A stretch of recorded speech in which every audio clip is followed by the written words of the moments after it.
श्री शिवाय नमस्तुभ्यम। हर हर महादेव। दोस्तों, आप सभी लोग जानते हैं कि 5 जुलाई 2026 यानी रविवार को पड़ रही है आषाढ़ महीने की षष्ठी तिथि। और दोस्तों, ये वो तिथि है जो आषाढ़ महीने में पड़ने वाली सबसे बड़ी तिथि है, क्योंकि ये रविवार के दिन पड़ रही है और इसका बहुत ही बड़ा और विशेष महत्व होता है।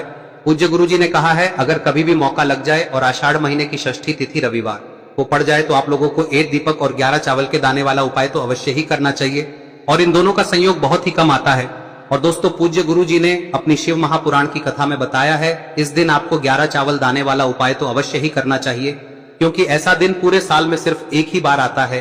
और दोस्तों, आप सभी लोग जानते हो कि रविवार षष्ठी का अगर सबसे बड़ा कोई उपाय है तो वो 11 चावल के दाने वाला उपाय है।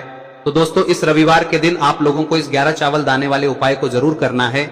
बहुत सारे लोग होंगे जिन लोगों ने इस उपाय को न किया हो, मतलब पूरा साल निकल गया और उन्होंने किसी भी दिन इस 11 चावल के दाने वाले उपाय को न किया हो। पर दोस्तों, आपके पास एक आखिरी मौका बचा हुआ है जो कि 5 जुलाई के दिन है।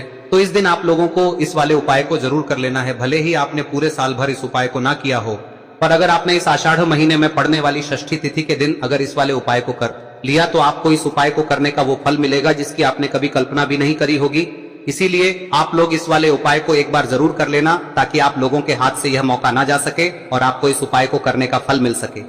दोस्तों, ये उपाय पंडित जी ने अपनी अभी की ही शिव महापुराण की कथा में बताया है, जिस उपाय को आज हम आपको बहुत अच्छे से समझाने वाले हैं।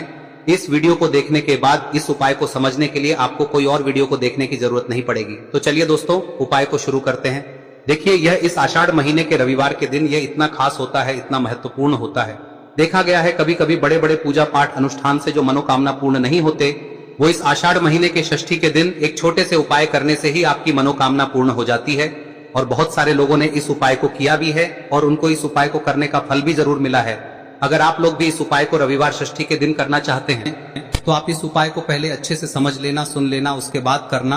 आपको इस उपाय का फल जरूर मिलेगा। और इस उपाय को कर लेने से आपके घर में चाहे किसी भी प्रकार की दुख और समस्या क्यों ना चल रही हो, आपको उसका कारण भी नहीं पता है कि भाई यह समस्या किस कारण से चल रही है, उसका कुछ भी कारण हो सकता है, जैसे पितृदोष हो सकता है या किसी भी तरह का मंगल दोष भी हो सकता है। तो इस दिन आप लोगों को यह वाला उपाय कर लेना है। यह एक ऐसा उपाय है जिस उपाय को अगर किसी विशेष दिन पर किया जाए तो भाई उस विशेष दिन का जो है वह तो हमें मिलता ही मिलता है। पर हमने उस दिन पर इस उपाय को किया है तो हमें उससे भी बड़ा फल मिलता है, और फल बहुत जल्दी मिलता है, क्योंकि आप इस उपाय को बहुत ही बड़े और विशेष दिन पर कर रहे हो। तो चलिए अब उपाय के बारे में बात करते हैं, लेकिन उससे पहले आप लोगों को यह जानना आवश्यक है कि आखिर यह उपाय किस समय करना है, किसको करना है और कैसे करना है। तो चलिए हम आगे आपको वीडियो में एक एक करके बता देते हैं। लेकिन उससे पहले अगर आप लोग हमारे चैनल पर नए हैं तो हमारे चैनल को सब्सक्राइब कर लेना और इस वीडियो को लाइक करके कमेंट बॉक्स में श्री शिवाय नमस्तुभ्यम ओम नमः शिवाय जरूर टाइप कर देना। और अपने फायदे के लिए, गरीबी दूर करने के लिए इस वीडियो को पूरा देख कर जाना, तभी आपको लाभ की प्राप्ति होगी।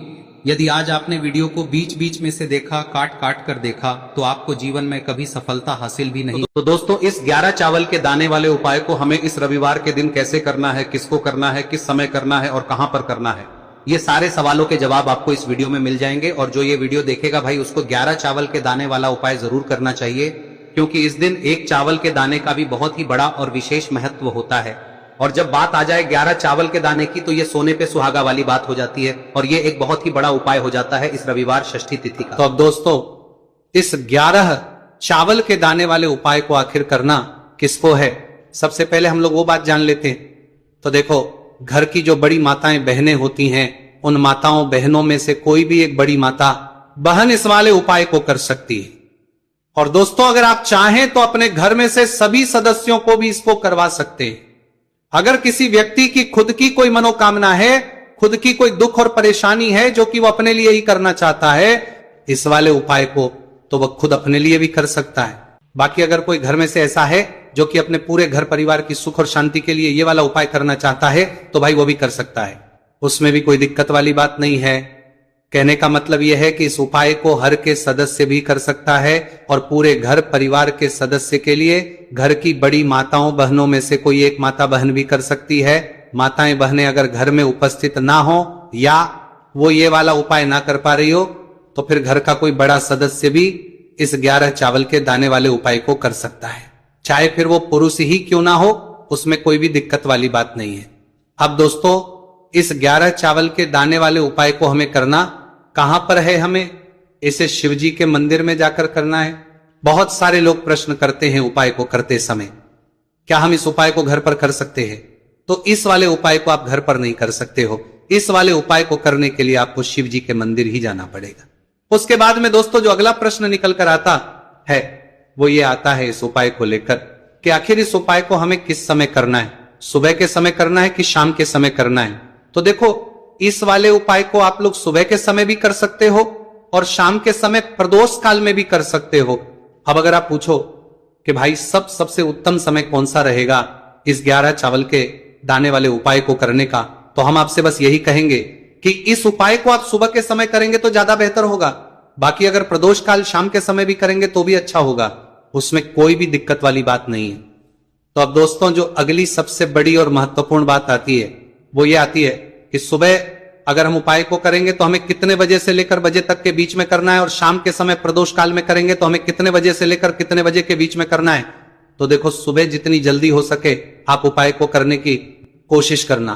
बाकी अगर किसी कारणवश लेट भी हो जाओ, थोड़ी देर भी हो जाए, तो 10 या 11 बजे तक भी आप उपाय कर लेना, और 12 बजे से ज्यादा देरी ना हो, ठीक है, इस बात का ध्यान रखना। उसके बाद में दोस्तों अगर शाम के समय प्रदोष काल की बात करें, दोष काल का जो समय है होता है वो शाम के 6 बजे से शुरू हो जाता है। मतलब शाम के 6 बजे से लेकर 7 बजे के बीच का जो समय होता है ये समय प्रदोष काल का समय होता है। और अभी जो मौसम चल रहा है इस मौसम में जो है शाम बहुत देरी से होती है, तो आप इस उपाय को 7 या 8 बजे के बीच में भी कर सकते हो। मतलब शाम के 6 बजे से रात 8 बजे के बीच में आप कभी भी इस वाले उपाय को कर सकते हो, उसमें कोई भी दिक्कत वाली बात नहीं है। अब दोस्तों यहां पर इस उपाय को लेकर एक और सबसे बड़ी बात यह निकल कर आती है कि इस 11 चावल के दानों को हमें लेना कहां से होता है, और हमें इस उपाय को करने के साथ में क्या और कुछ भी सामग्री ऐसी होती है जो शिव जी के मंदिर लेकर जानी है। तो देखो यहां पर हम आपको बता दें, सबसे पहले आप लोग ये जान लो कि ये जो 11 चावल के दाने वाला उपाय है, सिर्फ और सिर्फ आप उपाय की सामग्री लेकर कभी भी शिव जी के मंदिर मत जाना, क्योंकि हमें भगवान के सामने ये नहीं दर्शाना है कि अगर हम भगवान शिव जी के मंदिर आए हैं तो अपने फायदे के लिए आए हैं। तो इसलिए जो भी पूजन सामग्री है उपाय सामग्री है 11 चावल के दाने, इसके साथ में आपको पूजन सामग्री भी जरूर लेकर जाना है। देखो अगर सुबह के समय उपाय कर रहे हो तो सीधी सी बात है 1 लोटा जल तो आप लेकर जाओगे ही जाओगे।